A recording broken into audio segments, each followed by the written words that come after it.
Pessoal, esse vídeo faz parte de uma série de aulas sobre ansiedade. Então é muito importante que, se por acaso esse for o seu primeiro vídeo dessa série, por favor, pause, clica no link aqui abaixo. Eu criei uma playlist com esse assunto para que você faça essa jornada da forma correta. Esse é um tema muito profundo e é muito importante que você assista desde o início e nessa ordem cronológica, porque em cada vídeo a gente está abordando temas específicos. Então, por favor, não pegue esse bonde andando, porque senão, ao invés de você ter os seus questionamentos solucionados, pelo contrário, vai causar confusão. Não é esse o propósito. Então, por favor, dá uma pausa, vai lá para o link, começa a assistir. Agora, se por acaso você já vem fazendo isso, acompanhando todos os vídeos, então uma ótima aula para você. Aprenda a discernir a origem da sua ansiedade. Eu não sei se vocês lembram, recentemente nós falamos sobre um dos pontos que era: aprenda a identificar a origem da sua dor. Aqui nós não vamos falar de dor, nós vamos falar dessa sensação de ansiedade. A gente precisa saber qual é a causa dela. Então, é uma continuação daquilo que nós vimos nesse tópico que eu citei aqui. Esse texto aí de Hebreus, ele está dizendo o seguinte, que a palavra de Deus, ela é poderosa para fazer uma separação muito importante, que é a separação das coisas que são do corpo, as coisas que são da alma e as coisas que são do espírito. Então, esse é um ponto muito importante para a gente entender e vencer a ansiedade.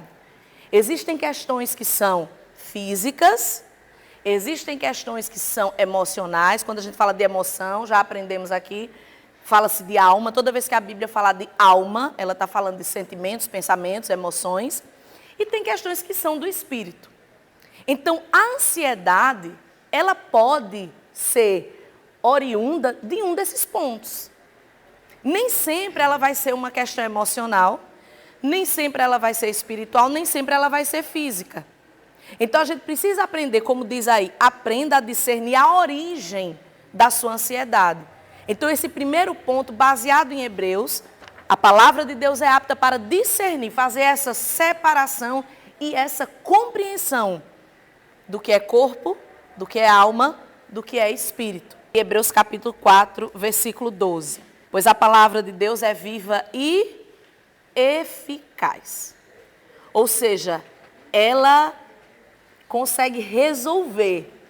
Quando se fala de eficácia, fala de solução, que tem habilidade para resolver. Então a palavra de Deus é viva e ela é eficaz, ou seja, ela tem plena condição de resolver essas questões. Ela é poderosa para resolver essas questões. Aí diz: ela é viva e eficaz e mais afiada que qualquer espada de 2 fios, de 2 gumes. Ela penetra até o ponto de dividir alma e espírito, juntas e medulas. E olha que coisa interessante dentro do que nós estamos estudando. E julga os pensamentos e as intenções do coração. Só esse versículo é suficiente para a gente entender que a palavra de Deus, ela é poderosa não só quando se refere a questões espirituais. Porque muitas vezes, como a gente vem falando em todas essas semanas sobre ansiedade, às vezes nós acreditamos que o Senhor Jesus pode fazer milagres que se referem ao físico, uma cura de uma doença grave que os médicos desenganaram. Eu creio que Jesus pode curar. A gente acredita em alguém que está mergulhado numa possessão demoníaca, a gente acredita. Se orar, vai haver libertação. Mas muitas vezes a gente acha que existem pontos da vida que não tem nada a ver com o espiritual, não é com Deus. Então essa parte aqui, eu vou procurar um outro tratamento. O que fica claro nesse texto, não só nesse, mas hoje como base, o que fica claro para nós é o seguinte: que a palavra de Deus é poderosa para resolver qualquer problema, seja qual for a origem. Seja ela física, seja ela espiritual, seja ela emocional. Olha o poder, dividir a alma e o espírito. Ou seja, Deus não trata questões da alma como se estivesse tratando questões do espírito. Deus, ele sabe usar a especialidade de acordo com a necessidade. Ontem, durante a viagem, eu estava comentando de uma pessoa, não vou citar aqui o caso, uma pessoa famosa, e que a pessoa tem um problema carnal, é um pecado que essa pessoa tem, e ela dizendo assim, que procurou em algumas igrejas, porque disseram que aquele problema que essa pessoa tem era demônio. E ela falou assim, eu procurei em muitos lugares e eu fiquei 2 anos fazendo cultos, participando de correntes e cultos de libertação e nada aconteceu. E a gente vinha comentando na viagem sobre isso. Qual é o problema? As igrejas muitas vezes tratam questões da alma como se fosse algo espiritual. Muitas vezes tratam questões carnais. Aí a pessoa está no pecado, está atolada numa prática do pecado, ou a pessoa está com algum problema emocional, e aí vamos orar, expulsar esse demônio. Mas não é demônio. O demônio não está ali, ele está influenciando, ele pode estar oprimindo. Então, entende? A falta de sabedoria de muitas pessoas leva à não resolução dos problemas. Então, tem muita gente que chega na igreja com um problema que é da carne, com um problema que é das emoções, um vício, algo que, como Paulo diz, está ali nos seus membros, é um desejo, né? A pessoa se habitua a uma prática. Nada tem a ver com a pessoa estar endemoniada ou não. Existem casos e casos. Aí, se eu trato uma coisa da alma como se fosse uma possessão demoníaca, o que é que vai acontecer? Eu vou orar, o demônio nunca vai manifestar, porque ele não está ali. Eu amo esse texto que nós lemos, porque ele está dizendo que a palavra de Deus é apta. Ela é capaz, diferente de muitos crentes, pastores, líderes, que não conseguem discernir. Mas o autor aos Hebreus está dizendo, a palavra de Deus, ela consegue discernir. Isso aqui é espírito, isso aqui é carne, isso aqui é alma. Então a gente usa a ferramenta adequada para resolver o problema de acordo com a sua origem. Então, volta comigo para o texto. Para vencer a ansiedade, é necessário conhecer a sua origem, corpo, alma ou espírito. Aí vem o primeiro subtópico. Nem sempre a ansiedade está ligada a questões emocionais. Muitas vezes, a ansiedade pode ser consequência de... Nesse primeiro subtópico, nós vamos falar de questões do físico, de questões do corpo, de questões que são fisiológicas, biológicas e químicas. Aí tem 4 pontinhos aí apenas para exemplificar, não são todos. Eu trouxe apenas alguns exemplos. Muitas vezes, essa ansiedade pode ser consequência de, o que é que diz aí? Desequilíbrio hormonal. Segundo, efeito colateral de medicações. Terceiro, deficiência de vitaminas, de nutrientes. Quarto, em outros fatores físicos ou biológicos. Então vamos analisar cada um desses pontinhos. Primeiro, desequilíbrio hormonal. Nosso corpo ele é químico. É química pura. Então, se houver qualquer desequilíbrio, altera o nosso humor, altera a nossa capacidade de pensamento, altera o nosso sono. E isso provoca questões que vão para o lado das emoções.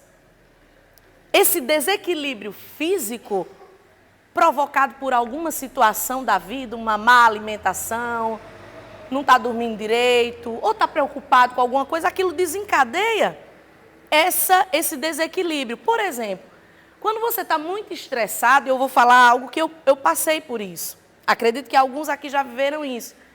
Eu tive um pico de estresse muito grande no momento da minha vida e o meu corpo começou a liberar um hormônio chamado cortisol. Quando a gente toma uma medicação, geralmente para cicatrizar alguma coisa, ou para que a cura se processe rápido, seja numa cirurgia, até no tratamento de Covid, a maioria dos medicamentos eficazes, eles são à base de corticoide. né? Todo mundo já em algum momento teve um corticoide para chamar de seu, em algum pós-cirúrgico, algum tratamento que você fez. Só que o nosso organismo tem esse hormônio, essa substância, seja lá como a gente chame. E quando você está enfrentando essas preocupações, esses picos de estresse, teu corpo começa a liberar isso de forma desregrada. E aí o que acontece? Começa a comer compulsivamente, começa a engordar. A pessoa de repente incha. O que está acontecendo? Mas eu nem estou comendo tanto para estar assim. Teu organismo está desregrado e eu vivi isso. Eu fui na médica e quando foi feito os exames, em 2011, ela disse, primeira pergunta foi muito interessante, que ela disse assim, você passou por algum estresse recente? Ela pegou os exames. Eu disse, sim, passei. Tive um estresse muito grande, uma preocupação muito grande. Ela disse, o teu corpo, ele está produzindo cortisol demais. Então, isso está mexendo com todas as outras coisas. E eu já contei aqui, o tratamento foi muito simples no meu caso. Ela me deu um remédio, não me disse o que era, fez os exames, estava tudo desequilibrado, mas o ponto era o tal do cortisol.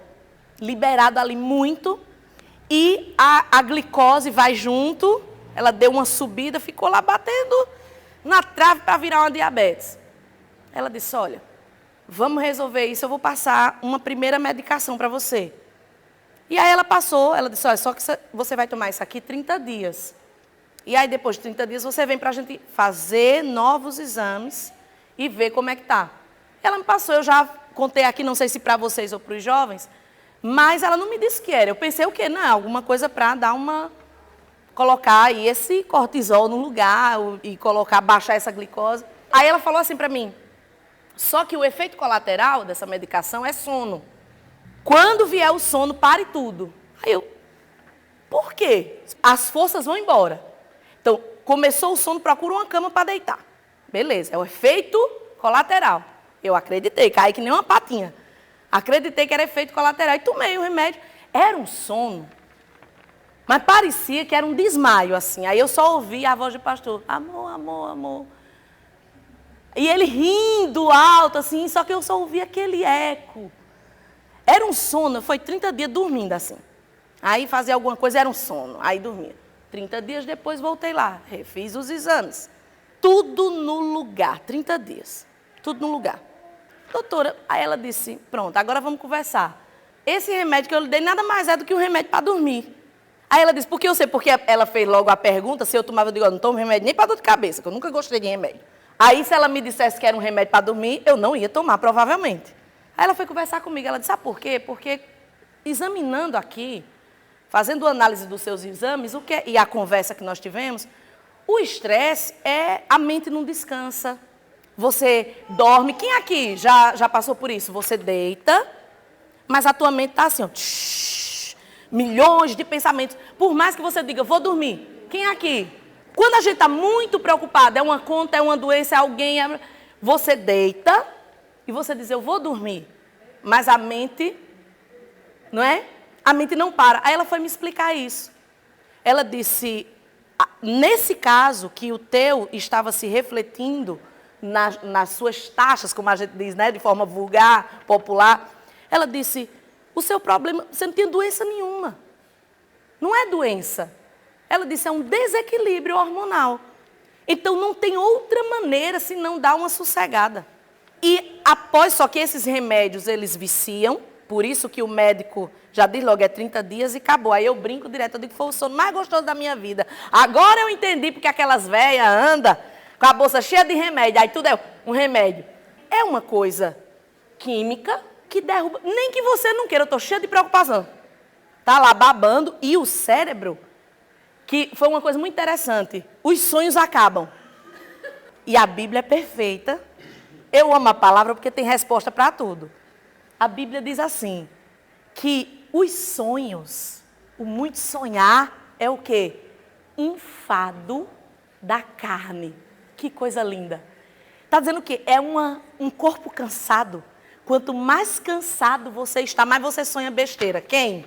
Porque o sonho cansa. Quem já acordou assim, mas meu pai é eterno. Ou seja, o que eu aprendi com essa médica, ela explicando, se não colocar o corpo para descansar de fato, muitos tratamentos, muitas questões não são resolvidas. E ela me explicou o quê? Que aquilo não tinha nada a ver com as minhas emoções diretamente. É claro que o gatilho, o interruptor, são as preocupações.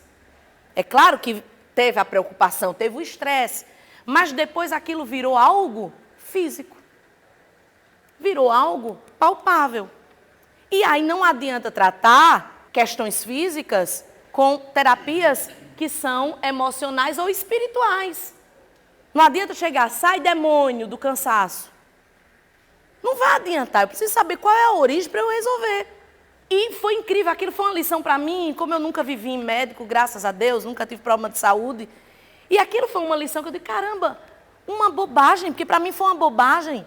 E em 30 dias as coisas voltam para o lugar apenas por dormir, porque também não pode ficar escravo. A primeira coisa que a médica fez foi dizer, é só 30 dias, acabou. Realmente, nunca mais. Porque aí você vai aprendendo, que tudo é uma questão de aprendizado também, aprender a descansar. Eu falei semana passada, que muitos de nós não sabemos dormir, não sabemos descansar. E tudo é ensinado, tudo é aprendido. A gente precisa aprender até por uma questão de saúde. E como nós estamos falando aqui de questões físicas, precisamos aprender. Existem momentos que, como diz aí, é um desequilíbrio hormonal. Mudanças de humor, às vezes a pessoa está chata, às vezes você não suporta ver ninguém. Poxa, é legal fazer. Às vezes um hemograma que você faz, que é o exame mais barato, você descobre algumas coisas. Poxa, eu estou com algum desequilíbrio. Muitas vezes a ansiedade não está no emocional, não está no espiritual, não é demônio. É alguma questão física. E muitas vezes, quando eu estava elaborando, esse é o ponto mais fácil de resolver, na minha opinião. Esse tipo de ansiedade causada por desequilíbrio hormonal, efeito colateral de remédios, deficiência de vitaminas, esse é o mais fácil, porque você resolve. Você vê no meu caso, 30 dias, a coisa volta para o lugar. Esse é o mais fácil. Ou seja, às vezes nós estamos com algum tipo de ansiedade provocada por questões físicas e a gente está achando que é um problema muito grande e não é. É simples de resolver. Esse segundo tópico aí, efeito colateral de medicações. Eu já não sei se contei para vocês ou para os jovens, mas quando o pastor chegou do hospital, quando eu fui buscá-lo no hospital, eu recebi um prontuário com todas com o histórico ali da internação e tem 4 quadradinhos no prontuário específico da Covid. Quem foi internado, eles criaram um prontuário específico. Tinha 4 quadradinhos, motivo da alta. Aí um era cura, melhora e o outro era morte. Os 4 motivos, eram 4, eu não lembro do segundo, mas era cura, aí tinha um outro, melhora e morte. As 4 maneiras que a pessoa poderia receber a alta. E o do pastor, eu tenho até hoje esse prontuário, estava assim, ó, melhora. Melhora, ou seja, não estava curado, ele apenas melhorou e já estava apto para ir para casa. O pastor estava lá dentro. E o médico veio conversar comigo. Aí veio com o prontuário, me explicou tudo, aí disse assim, ó, ele está muito bem, ele já passou da fase de perigo, por isso que a gente está dando alta, porém, ele não está curado. Porque é algo muito sério, é algo desconhecido, nós ainda estamos descobrindo, e os próximos 30 dias serão fundamentais para a cura. Porque agora ele não tem, aí ele me explicou, ele não tem vírus mais, nós já eliminamos, ele não tem, pode fazer, não tem nada. Porém, as sequelas, elas estão aí, por isso que está ali, melhora. Porque muitas pessoas faleceram sem estar com o vírus. Faleceram das consequências do que o vírus fez no organismo de cada um. E aí ele disse, então, ele vai para casa, mas é como se ele estivesse aqui. Perguntou quantas pessoas moravam na casa, disse que não era para receber visita até... Aí eu expliquei, eu digo, não, só sou eu e ele mesmo. Ele disse, melhor ainda. Aí ele deu todas as orientações e disse, olha, ele usou aqui, aí mostrou 10 medicações. Ele usou isso para isso, isso para isso, para... Agora ele vai usar essas 3 e disse o tempo. Uma delas, que era a mais potente, que a base principal é exatamente o corticoide, ele disse, são 3 dias apenas. É muito forte, depois de 3 dias, para. Aí, beleza, fomos para casa, aquela alegria, eu estava como quem tinha ganhado na Mega Sena sozinha 3 vezes. Numa alegria e tal, e chegamos em casa e ele quase sem andar, muito fraco, alimentação difícil ainda, para aquele processo. Só que, poxa, eu estava feliz da vida com ele em casa e ele com a cara assim, péssima. Aí o primeiro dia eu digo, meu Deus, o que é que está acontecendo? E ele triste, assim. Primeiro dia, e eu conversando, e eu dando banho nele, aquela coisa toda. Aí no segundo dia, ele começou a chorar e olhou para mim e disse assim, será que eu vou voltar a ser quem eu era? Eu disse, meu Deus do céu, o que aconteceu aqui? Porque na minha cabeça, que não fui para o hospital, eu digo, meu Deus, eu acho que receber alta é a coisa mais maravilhosa do mundo. Eu pensei que ele ia estar, que bom que eu recebi alta. Não, ele estava triste. E aí eu disse, peraí, me deu um estalo assim. Leia as bulas do remédio. Aí eu peguei, o primeiro foi esse, dos 3 dias. Ele já tinha tomado 2 dias, eu peguei. Efeitos colaterais. O primeiro estava depressão. O segundo era surto psicótico. Aí eu comecei a rir. Eu tenho até hoje a bula. Aí eu comecei a rir. Aí eu peguei a bula, circulei e dei a ele. Eu digo, lê aqui. Ele deu uma gargalhada. Ele ficou curado na hora. Porque o que estava acontecendo com ele? O efeito do medicamento estava provocando nele sentimentos que ele nunca teve. Puramente hormonal. Tinha nada a ver com mente, com coração, com espírito. Não, era o remédio. O efeito, o remédio estava ali maravilhoso, agindo nas questões físicas, porém, nos sentimentos, vontade de chorar. Aí a gente já começou a brincar, pronto. Ele tomou o último e ele continuou sentindo, mas agora que ele sabia que aquilo era um efeito colateral, isso libertou ele. Ele disse, eu entendi. Porque ele disse, eu estava sentindo uma coisa estranha. Aí eu digo, olha, só não pegue nada para me matar, porque disse que tem aqui um efeito psicótico. Gente, o que é medicação? Está curando uma coisa, mas afeta profundamente outras. A Mércia contou uma coisa, quando ela fez o tratamento do câncer, ela disse, a quimioterapia, ela disse, eu ficava 3 dias, que eu não queria ver ninguém, depois da quimioterapia. E ela compartilhou, a gente acompanhou todo o processo. E ela disse, eu lutava contra aquilo. Aí eu disse, Mércia, o nome já está dizendo. Quimioterapia é uma bomba atômica de química para combater um mal. Está resolvendo uma coisa, mas está mexendo com as emoções, com os pensamentos, está detonando o outro lado. É aquela coisa, é necessário, mas precisa haver também o cuidado do outro lado. Ou seja, eu vejo assim que para o pastor foi fundamental eu ter lido aquela bula, porque nem ele estava entendendo o que estava acontecendo. Porque eu comecei a conversar. Antes de ler, eu disse, amor, mas você está em casa. E ele, eu sei, mas porque ele não conseguia falar. Eu sei o que eu passei com ele, o pós, como foi. Porque quando ele veio para a igreja, foram 11 dias depois. Que foi quando o médico liberou para ele fazer pequenas caminhadas. Já era o início da fisioterapia. Eu tenho, e no meu Instagram tem a primeira fisioterapia dele. Ele dando passos, assim, ó, em cima da esteira. A Laís, que é a nossa fisioterapeuta, mandava ele respirar, ele não conseguia abrir o pulmão todo. Eu sei como é que foi. Né? Então, quer dizer, não foi uma coisa fácil. E eu achei assim, foi fundamental eu ter lido. Porque, às vezes, isso pode acontecer com qualquer um de nós, até num tratamento de dente. Vai fazer um tratamento de dente, aí você toma um remédio anti-inflamatório, que é uma coisa muito pesada, de repente você começa a sentir coisas. Você diz, meu Deus, que tá? Aí a pessoa já espiritualiza. Ou então, estou com algum problema emocional. Tem alguma coisa errada comigo. E às vezes é apenas, como diz aqui, um efeito colateral de uma medicação. Então, olha como isso é importante você entender. Quando o pastor leu, eu dei para ele ler, eu digo, leia. Aí ele começou a rir.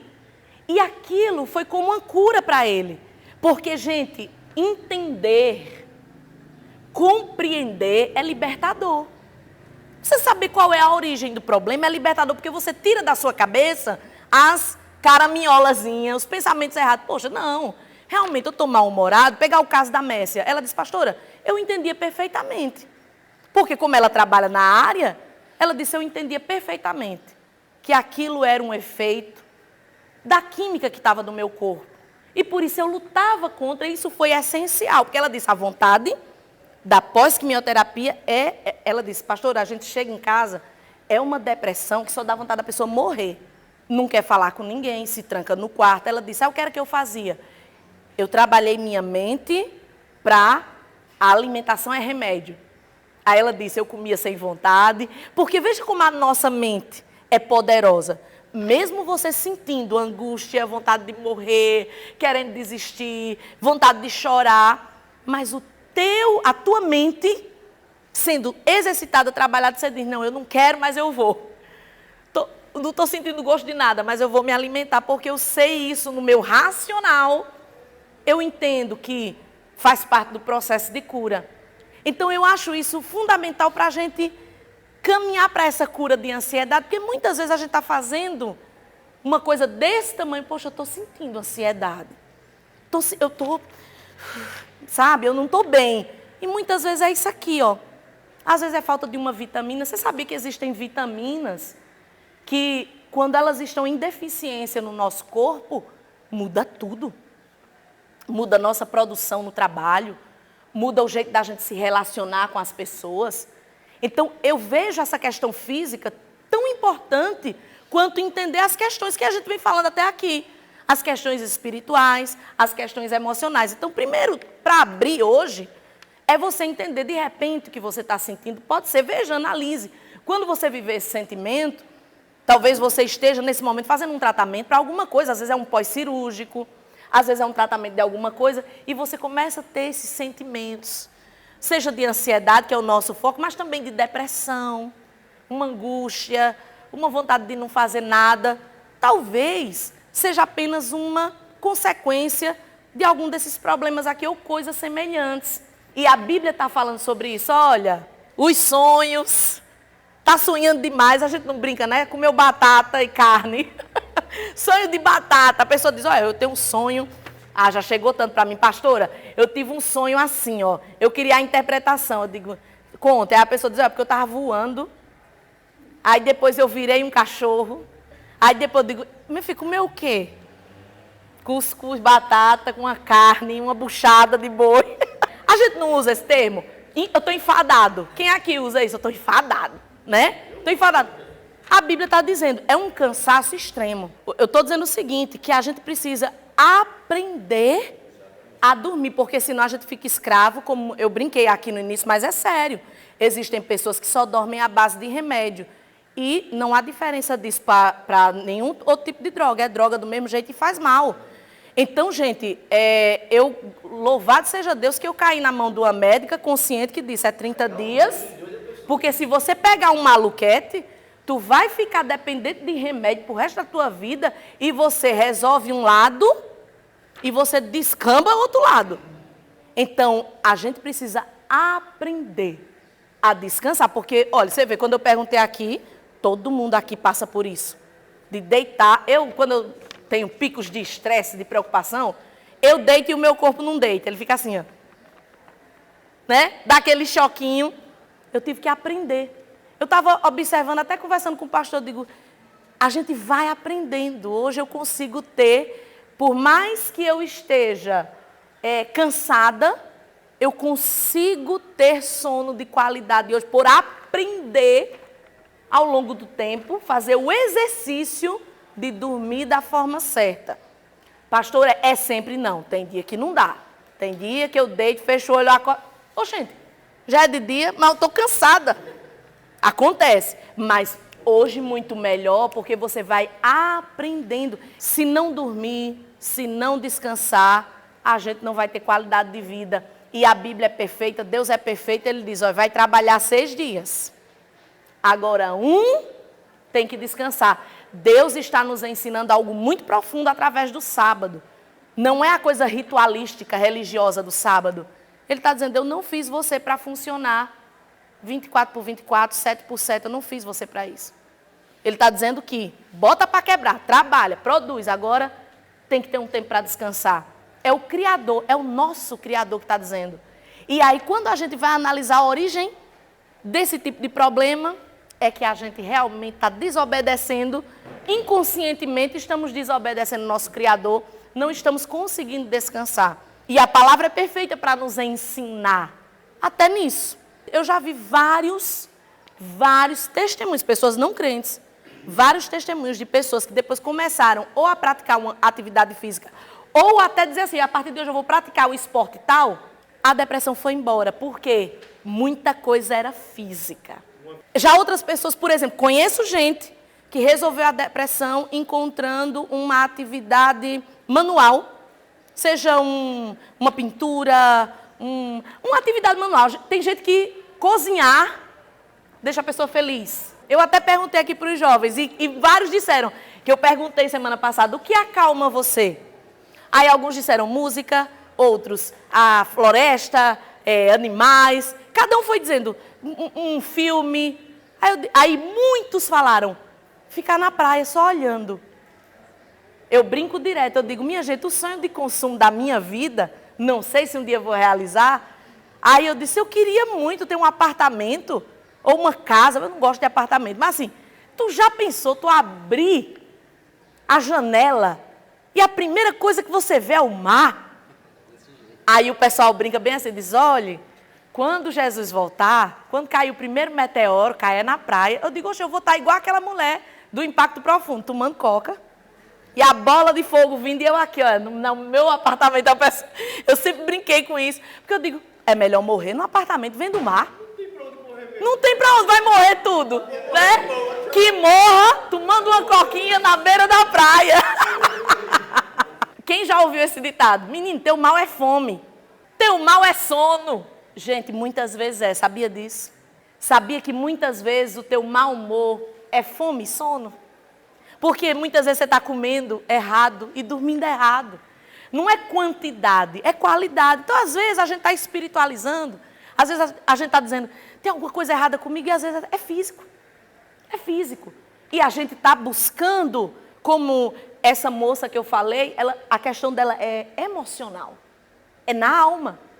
E aí tentaram resolver no espiritual. E aí não funciona. Porque o remédio do espírito é um.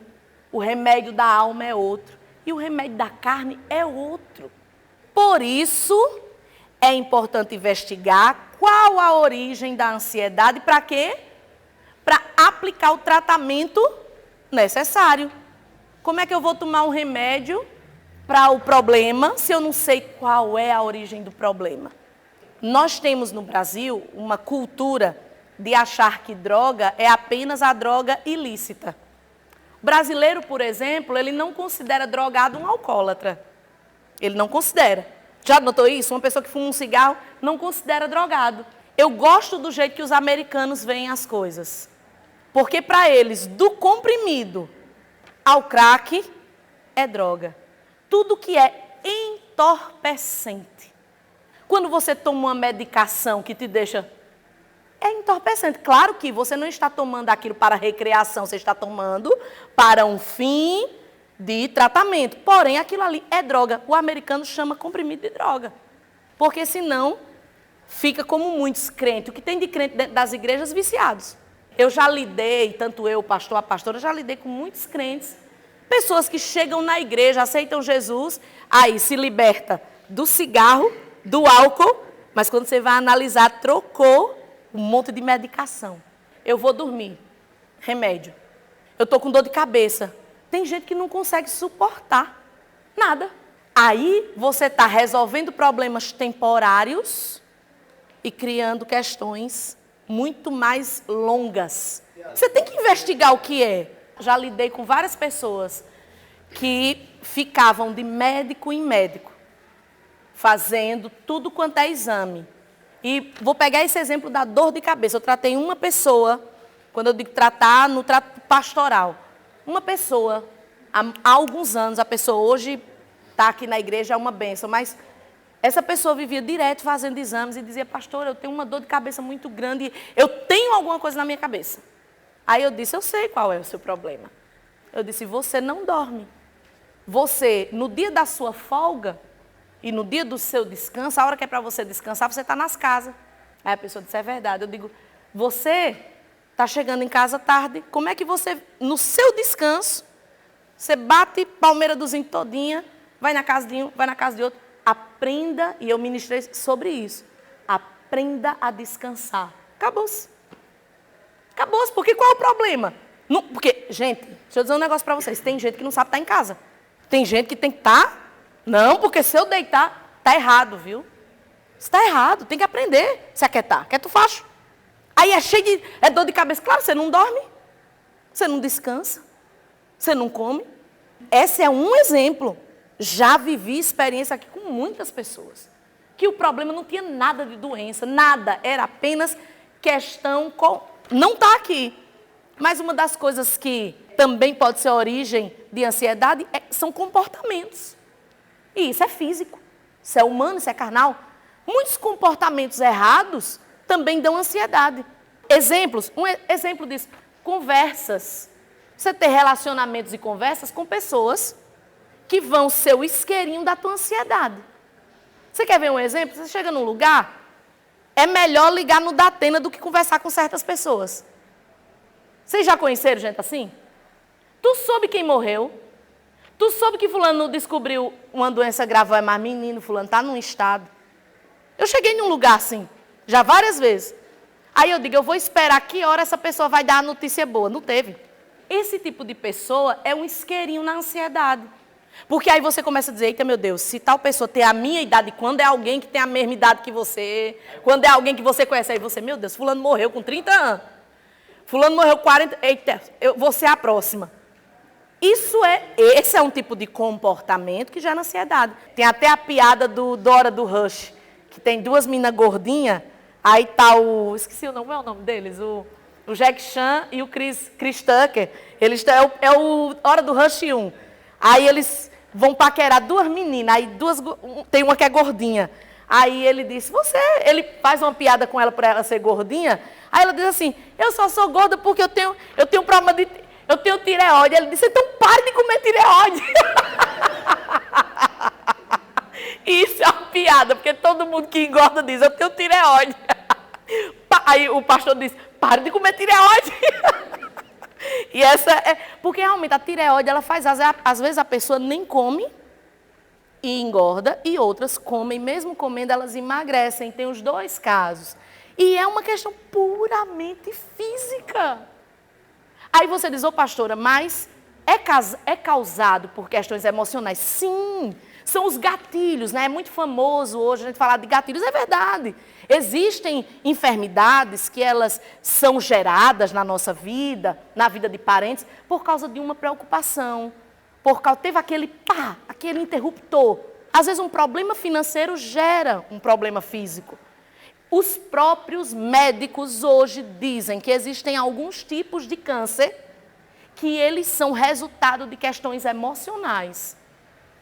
Então, coisas que a Bíblia diz que vai para o corpo, mas você precisa saber e tratar essas questões. É óbvio que algo que é da minha emoção, eu tratar apenas com um tratamento físico não vai resolver. Eu tenho que saber quais são as áreas para tratar tudo da forma correta.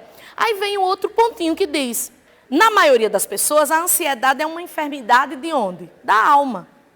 Agora nós vamos entrar numa outra questão. Já falamos do físico, da alma a gente tem falado até aqui em todas as aulas. Mas olha só, mas também pode ser uma perturbação no espírito. E nesse caso, a pessoa afligida por esse mal precisa de libertação. Então, existem pessoas que a ansiedade delas não está no físico, a ansiedade delas não está na alma. ela está sendo perturbada no espírito. Muitas vezes é uma possessão demoníaca. Também aqui na igreja nós já tratamos esse tipo, tanto de depressão quanto de ansiedade, que quando você bota a mão na cabeça da pessoa, o demônio manifesta na hora. E diz mais o que é que está fazendo.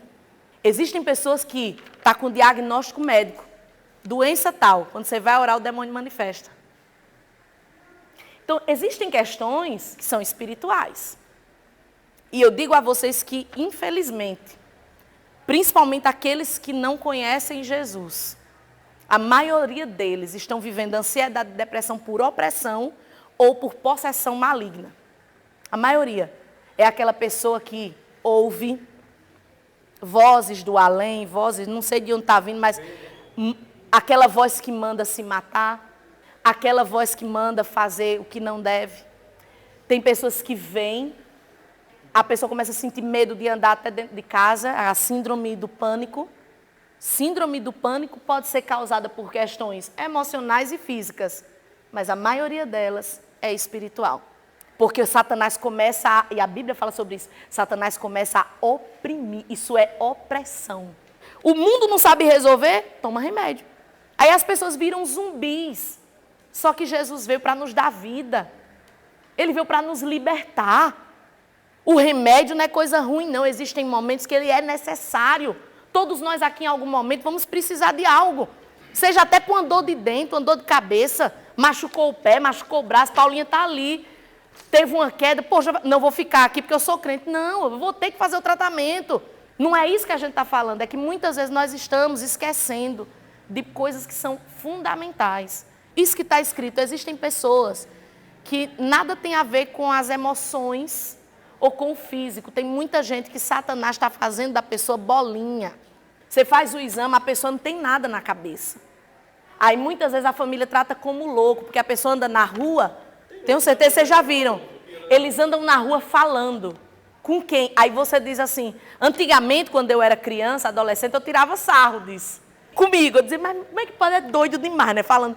Depois que eu comecei a entender, a estudar sobre isso, e o pastor ele trabalhou muito tempo com uma casa de recuperação em Rondonópolis, Mato Grosso. Essa casa de recuperação, ela trabalhava com drogados, toxicômanos, que aí envolve a questão dos remédios e outras substâncias, e com mendigos.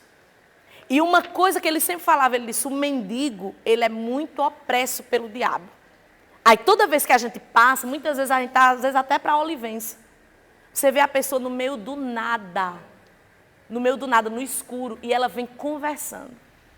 Conversando como se estivesse ali. Aí você diz, é doido, está falando consigo. Não, ele está vendo a pessoa. Ele está vendo. A pessoa não tem noção do que está fazendo. Porque Satanás, ele faz isso. Ele envergonha. Existe uma coisa que quando a gente entende isso, a gente aprende a ter mais compaixão e a ser um intercessor e olhar para as pessoas com amor e com compaixão mesmo, essa é a palavra. O que mais Satanás quer é estragar a raça humana, porque nós somos imagem e semelhança do Deus que ele odeia. Então, o que ele puder fazer para subjugar o ser humano, ele vai fazer. Satanás, ele tem prazer de ver uma pessoa rastejando no chão, maluco, falando com o nada, ele tem prazer nisso. Ele tem prazer de ver a pessoa andando na rua que nem zumbi. Ele tem prazer quando ele leva uma pessoa a pular de um prédio, ele tem prazer nisso. Uma coisa que eu acho interessante, e essa é a grande diferença entre Deus e o diabo, é que olha o que a Bíblia diz, que Deus não tem prazer nem na morte do ímpio. Deus não se alegra nem quando o ímpio, gente, ímpio não é quem não é crente não, tá? Quando a Bíblia fala de ímpio, impiedade, é o homem mau, o homem maligno. Não é uma pessoa pecadora, porque pecador todos somos. E existem pessoas que são descrentes, pecadoras, mas elas não são ímpias. Não é porque a pessoa não é crente que ela é ímpia, mas a Bíblia está dizendo que Deus não tem prazer nem na morte do ímpio. Olhe como Deus é amor. Satanás não, ele tem prazer, ele dá festa quando ele consegue fazer uma pessoa desistir. Outra coisa que é cultural. Antigamente, quando eu sabia assim, tal pessoa tirou a vida, eu dizia, que fraqueza. Quantos aqui já, em algum momento? É muito fraco.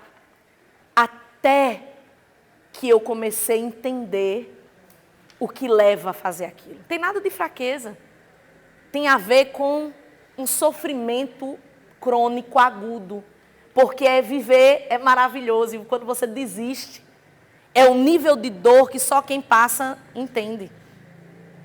No momento que você tem esse tipo de pensamento, você entende e você tem misericórdia. E é maligno. Satanás começa a dizer que a pessoa não tem valor, que a vida não tem mais jeito. Eu digo que eu já vivi isso. Aí eu aprendi a ter compaixão. Hoje, quando eu vejo, eu digo, oh, meu Deus, se alguém tivesse ajudado. Como? Você não sabe que tipo de manifestação satânica, que tipo de opressão aquela pessoa viveu. Por isso que eu tenho compaixão. Por isso que a gente tem que ajudar. Porque esse é um nível de angústia muito grande. Então, é por isso que a gente precisa entender que tem questões são espirituais. O que foi que Satanás disse a Jesus? Ó, tá vendo aqui? E a Bíblia diz assim, levou para o lugar mais alto. O cara fez isso com Jesus. Aí você quer dizer para mim que a pessoa estava assim de boa, vou me jogar. Você acha mesmo? Duvido. Duvido. Você não tem ideia do que essa pessoa passou ali naqueles últimos momentos. Eu ouvi um relato de um esquizofrênico que ele disse assim, a coisa que eu mais queria era parar de ouvir o que eu ouço. Eu queria deixar de ser eu, mas me deu uma dó. Eu digo, oh, Deus, tem misericórdia. Envia alguém para... Porque se coloque. Que a compaixão, ela só é possível quando você se coloca no lugar. Aí ele disse, eu fico ouvindo o dia inteiro vozes e eu converso e eu não sei. E as pessoas não veem o que eu estou vendo. Aí ele disse, o meu sonho era parar de ouvir. Aí muitos deles, eu vi uma psicóloga, não é crente, ela disse, a maioria deles tira a própria vida. Satânico, opressão. O diabo não entra nele, mas fica aparecendo para ele, dizendo coisa com ele, levando ele a fazer coisas. Você entende? Gente, é sério. Essa epidemia de ansiedade, Satanás é sujo. Não é à toa, Jesus disse, ele veio para matar. É a primeira coisa. Roubar e destruir. Ele não tem prazer em ninguém feliz. Então essa coisa espiritual, e aí onde está a palavra, pastora, como é que a gente faz? Aí a gente vai para a palavra. Quando a gente não conseguir identificar, a palavra está dizendo que ela é apta para te mostrar se aquilo é físico, se aquilo é espiritual, se é emocional. E você pedindo ao Senhor, Senhor, me ajuda a discernir. Porque, gente, não é só o pastor que vai se deparar, você vai se deparar com pessoas. E você precisa ser aquele primeiro apoio. Quando alguém te procurar vivendo isso, você diz, mas eu não sei. Mas a palavra sabe. Deus sabe, o Espírito Santo sabe. Aí você diz, Senhor, me ajuda. Porque a Bíblia diz, o Senhor Jesus disse que o Espírito Santo, ele vai nos fazer lembrar, ele vai colocar as palavras em nossa boca, para a gente falar o que a gente precisa falar. Muitas vezes alguém vai te procurar e é apenas um problema físico, e você, sabendo disso, vai dizer, você já investigou? Como é que está teu sono? Coisas assim. Já foi no médico para ver? Já fez um exame? De repente a pessoa está com um problema, você vai dizer, olha, você precisa cuidar da sua alma.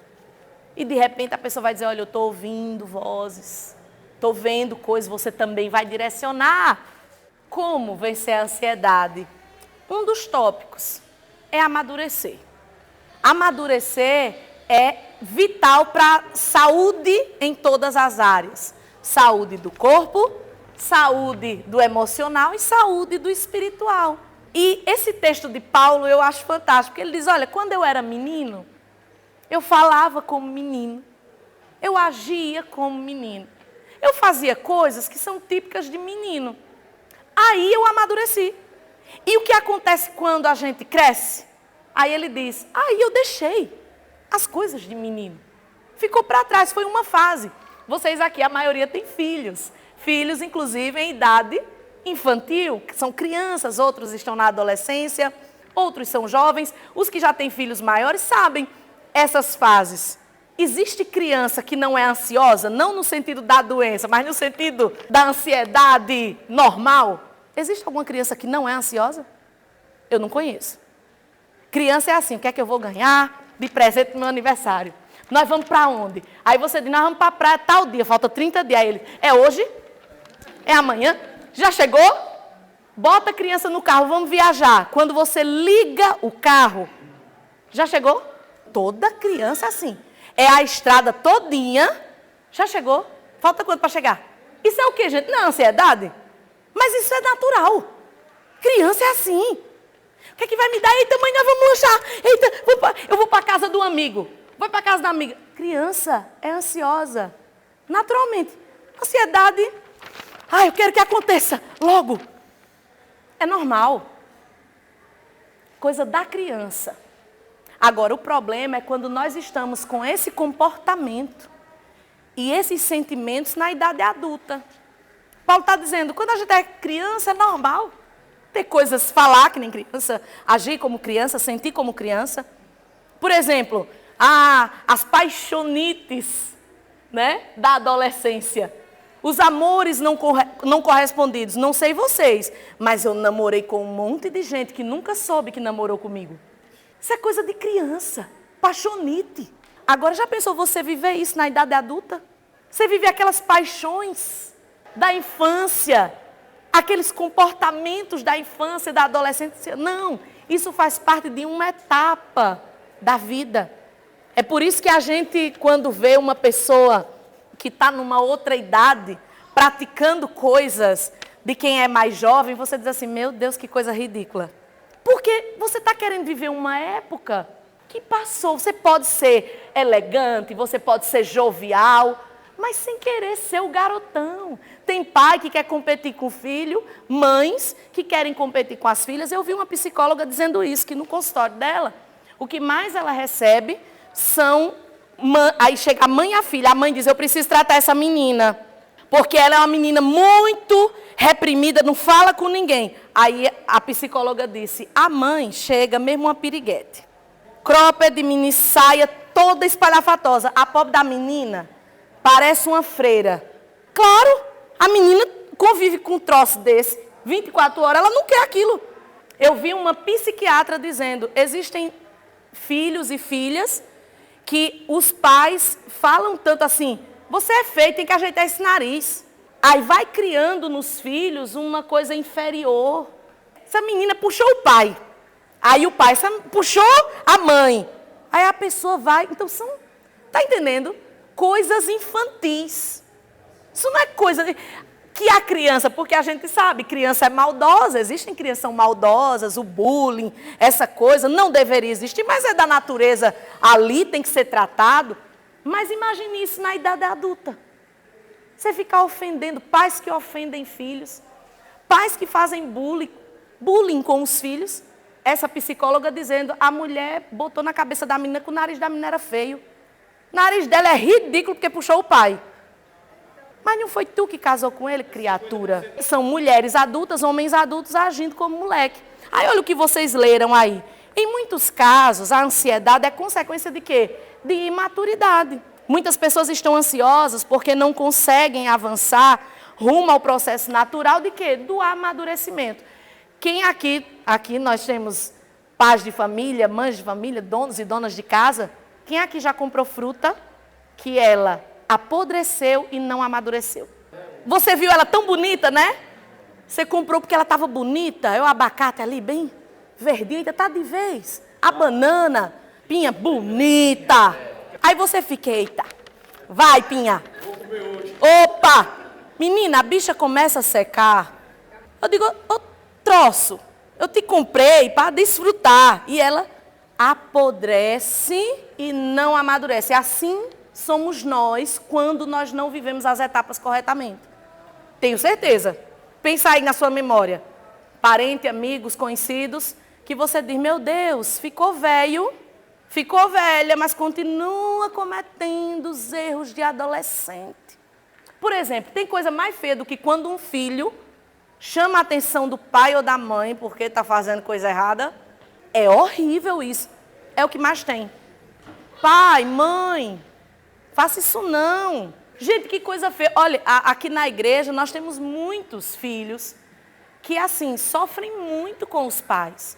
Às vezes é o alcoolismo, às vezes é o problema no lar, entre pai e mãe. Aí você vê muitas vezes os filhos sendo os pais de seus pais. Por quê? Porque seus pais não amadureceram. Eles envelheceram, mas não amadureceram. E envelhecer é inevitável. Porém, amadurecer é um processo que só é possível quando existe saúde. A fruta que apodreceu e não amadureceu, ela deu errado. Deu errado, não é esse o processo. O processo é ela amadurecer, servir o propósito e é o propósito. Agora, encruou, como a gente diz, né? Encruou. O ser humano, quando ele, a pessoa hoje tem 60 anos, mas está se comportando como se tivesse 15, alguma coisa está errada. Existe alguma doença ali ou na alma? A pessoa tem 50 anos e não é só pequeno, mas tem aspecto de criança. Uma glândula não desenvolveu. Um detalhe, não desenvolveu. Ou seja, quando algo não funciona do jeito certo, vai ter a consequência. Trazendo para as nossas questões emocionais. Se alguma coisa estiver errada, não amadurece. Aí é por isso que você vê muitas vezes pessoas na idade adulta querendo viver a adolescência. Pessoas que agora era para viver uma nova fase, agora é para viver os netos, é para cuidar dos netos, mas agora eu quero ser o garotão, a garotona. E aí termina a família se envergonhando por causa das atitudes. Por quê? Porque está fora de time. Está fora de time. Aí olha o que diz aí, chegar à idade adulta e continuar com os mesmos comportamentos e sentimentos da adolescência não é normal. E nem saudável. E aí a gente fala de quê? De emoções. Amadurecer é normal, é natural e faz parte do crescimento. Todo dia a gente está aprendendo a ser melhor, sim ou não? Se você pudesse voltar 2, 3, 10, 20 anos, eu tenho certeza absoluta que você não faria muitas coisas que você fez ou decisões que você tomou. Eu, com certeza. Com certeza. Tem arrependimento? Lógico. Porque eu não tinha a cabeça que eu tenho hoje. Porque a gente vai amadurecendo. É óbvio que tudo, como nós cantamos, tudo coopera para o nosso bem. Suas experiências boas e más te trouxeram até aqui, óbvio. Deus tem um propósito na nossa vida. Porém, existem marcas que a gente poderia ter evitado se a gente tivesse sabedoria, conhecimento e a maturidade que temos hoje. Então, é óbvio que nós erramos. Eu já errei muito. Só que a gente vai aprendendo. Aí a gente, isso aqui eu não cometo mais. Quem é aqui? Errei muito nessa área. Nunca mais eu vou errar nisso aqui não, que eu aprendi. Então, isso é saudável. Porque tem gente que acha o seguinte, o saudável é nunca errar. Não.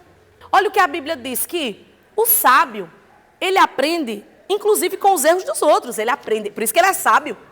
Ele é sábio porque ele olha o outro errando, aí ele diz, isso aí eu não vou fazer não, porque olha a consequência.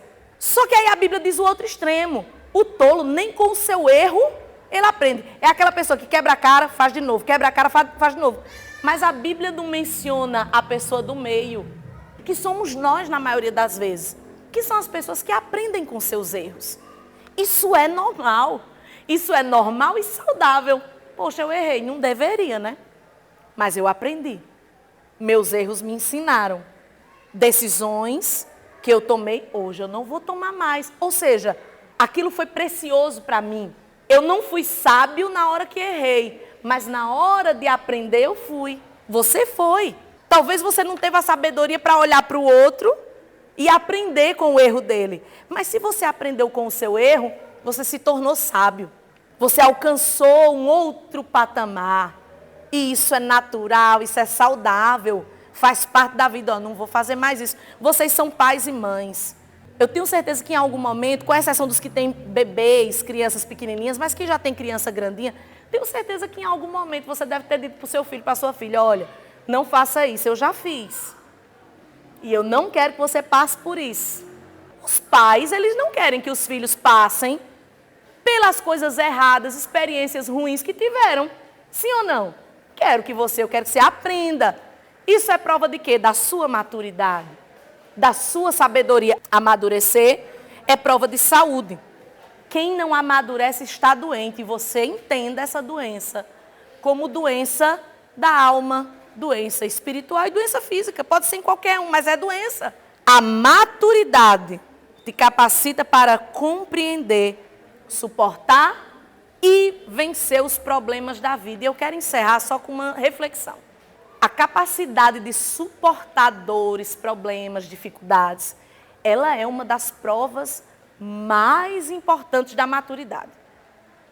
Essa nossa geração é uma geração frágil, porque como a gente falou aqui da primeira parte, do físico, é aquela pessoa que deu aquela pontadinha de dor de cabeça, plim, e, remédio, chega, qual é o remédio? É uma geração que não suporta dor, não suporta o não, uma porta na cara, perdi o emprego, alguém disse uma coisa que me magoou, eu fui pedir algo e não recebi, eu esperava esse suporte, ele não veio. Aí a pessoa desmorona. Por quê? Porque é frágil. E a maturidade, ela é sobretudo a capacidade de suportar. Suportar a dor, o problema. Porque tem horas que não dá para você enfrentar. Tem hora, o pastor ele conta isso, ele já exemplificou isso até por experiência física da coisa. Ele atravessou até a Guiana Francesa de barco, num barquinho pequeno, como eles fazem ilegalmente. E ele atravessou, ele era jovem. E ele disse, quando a onda vinha, quando estava no meio do oceano ali, que é uma coisa terrível, perigosíssima, ele disse, quando vem uma determinada onda, um tamanho de onda, uma onda pesada, o barqueiro, ele diz, segura. Não tem como você direcionar, é só suportar a pancada, segura, porque vai vir pancada. Existem momentos que você não tem como ir contra, não tem como você desviar da onda, você só tem que aguentar. Peraí, que vai me bater. Segura. É o quebra-mola, né, Fernandinho? A gente tira onda, porque a gente já viu várias experiências. Porque quando você não conhece uma estrada, quem aqui já voou assim? Let it go, né?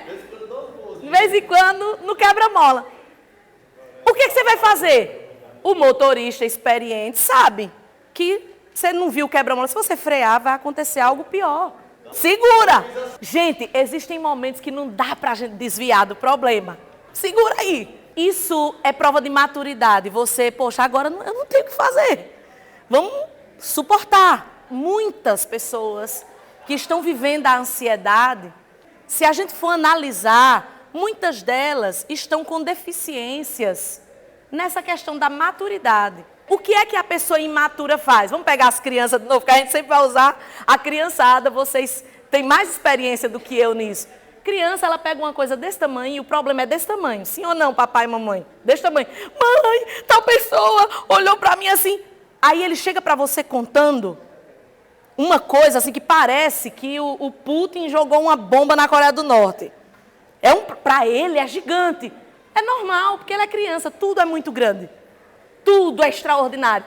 Agora me diz uma coisa, quando um adulto faz tempestade num copo d'água, não é prova de imaturidade? Às vezes um problema que uma conversa resolve. Sabe o que é ser maduro? É engolir sapo. Porque se eu pudesse dizer tudo que eu queria dizer para aquele médico da minha mãe, meu Deus do céu, se eu pudesse fazer com ele o que eu estava pensando, mas o que é que a gente faz? A maturidade faz a gente, sério? Tá bom. Porque se você, quem fala tudo, quem reage sem pensar, é o imaturo. Então, muita coisa da ansiedade nós venceremos se formos maduros. Entender que, lembra lá do início, problemas fazem parte da vida. Tem quebra-mola que não dá para frear. Tem onda que você tem que só segurar. Segura que ela vai vir pesada. Pá! Só que ela passa, depois vem uma calmaria. Olha, vamos junto, vai acontecer esse problema. Eu já passei por algumas coisas assim, eu já passei por essa questão de desemprego. Você fica assim, e agora? Mas você segura ali. Vamos lá? E agora? Não sei, amanhã eu não tenho para onde ir. Para onde eu vou? Não, mas aí a maturidade faz você dizer, peraí, respira, Que nem diz o menininho, respira, mamãe, né? Respira, porque o imaturo se desespera. O imaturo não sabe. Então, muitas vezes a ansiedade, ela vai ser resolvida com o simples processo natural, normal e saudável chamado amadurecimento. Esse estudo não vai evitar a ansiedade, mas esse estudo vai te fazer vencer a ansiedade. Porque ela vem porque nós somos aquilo que a Bíblia diz, pó. Nossa estrutura é frágil, nós somos humanos. Eu não trouxe ainda porque é uma abordagem mais pastoral, mas Elias, só citando aqui para a gente fechar, Elias, o fogo desceu, o cara fez a pirotecnia e ficou mais tirando onda. Grite mais, profetas. Seu Deus está mudo, está surdo. Será que eles viajaram, tirou onda? Na hora que ele orou, o fogo queimou o altar e ele desembanhou a espada e saiu matando. O cara, menino, não tem Vingadores não. Pega aquela cena e faça na Marvel. O Elias, o Thor, o homem de ferro perto que ele estava sem nada. Tinha armadura, não tinha efeito especial. O cara é um Thor. Sabe o que aconteceu? Terminou isso. A Jezabel disse, olha, os deuses me façam 100 vezes aí o que você fez, se eu não lhe pegar hoje e lhe matar. Acabou-se o homem. Correu e disse, eu quero morrer. Eu não aguento mais. Sabe o que eu vejo aí? Muita gente espiritualiza. Sabe o que eu vejo aí, gente? Cansaço. Cansa. Tu imagina a guerra, o cara matou não sei quanto, o cara saiu, o cara estava morto, esgotado. E é físico, é mental e é espiritual. Aí tem gente que diz, tá vendo como é que o cara... Não, é cansaço. Aí é maravilhoso o tratamento de Deus para ele. Olha, seu mal é sono, durma. Durma. Aí ele abre os olhos assim, tudo isso dizendo, eu quero morrer. Dramático, quero morrer. Que profeta, a maioria é dramático. Tudo pede para morrer. Ah, quero morrer. Aí Deus, tá bom, durma. Aí ele dorme, a Bíblia diz que ele abre os olhos. Quando ele olha, tem um pãozinho ali na chapa. Eu imagino que tem uma manteiguinha. Aí ele diz assim, aí ele olha, aí eles coma e beba. Aí ele come e ele faz o quê? Eita, não, durma de novo. Acabou não o tratamento, durma. Aí ele dorme de novo. Aí é maravilhoso o que o anjo diz. Que com essa você precisa se fortalecer. Sabe o que é que eu acho lindo em Deus? Deus não mete o dedo na nossa cara e diz, você não é crente não? Cadê? Fala em língua. Deus é maravilhoso. Seu mal é sono. A dormir. Seu mal é sono. Você vê, Deus não chega em momento algum. Se levante, rapaz, não sei o quê. Durma, coma. Aí a Bíblia é maravilhosa e diz, e com aquela comida, ele andou 40 dias. Menino, que whey protein foi esse? Que pré-treino foi esse, hein? A maturidade te faz entender que cansar é humano. Tem hora que a mente, tem hora que eu digo, não quero saber de ninguém não, viu? Quero ver. Não é que você é um pecador, que não serve para nada, que Deus está longe. Não, às vezes é só cansaço, vai dormir. Deus trata, olha, ansiedade e depressão com Deus é maravilhoso, porque tem 2 remédios, comer e dormir. Os caras se levantam zero, menino, e vai e faz as pirotecnias de novo. Porque muitas vezes é apenas cansaço. E a maturidade te faz entender, eu estou cansado, estou precisando dormir. Isso é maturidade para você entender. Em vez de ficar, né? Eita, isso é falta de jejum e oração. Não, às vezes. Às vezes está faltando uma vitaminazinha, né? Está faltando uma coisinha. Então, nós precisamos entender que amadurecer não vai evitar que ela venha, porque a gente é humano. E Deus nos fez assim para que Ele seja Deus, para que ninguém roube a glória dEle. Porém, Ele sempre vai nos dar, como a Bíblia diz, o escape. Ele vai nos dar, veio a ansiedade? Vai vir, viu gente? Sempre vai vir. Mas você agora vai ter ferramentas para vencê-la.